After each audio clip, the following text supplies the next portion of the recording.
Absolutely. The appraisal coming back with a different square footage than the listing is very common.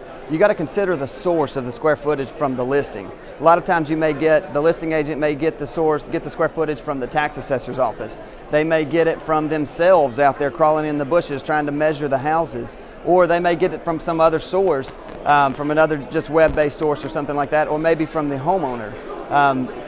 The appraiser is trained to go and measure houses. They've got certain guidelines that they're bound by that is not public knowledge, and so it's very common for that to come back with a different square footage in the listing. You know, the realtors, they're not trained to go measure the houses. They may do that, but they're not trained to go do that. So I've seen inaccuracies in the square footages from that. Tax assessors, tax records, they don't always have access to the full property. So a lot of times they just guess, or they'll use software such as Google Earth to go and they'll kind of measure around, but they can't get accurate square footage. So it's very common. It's something that I wouldn't necessarily, unless it's significantly off, I wouldn't necessarily be that concerned with it. They also have alternatives. You can hire an appraiser or hire a company that is trained and understand the guidelines that appraisers are held by to calculate the accurate square footage.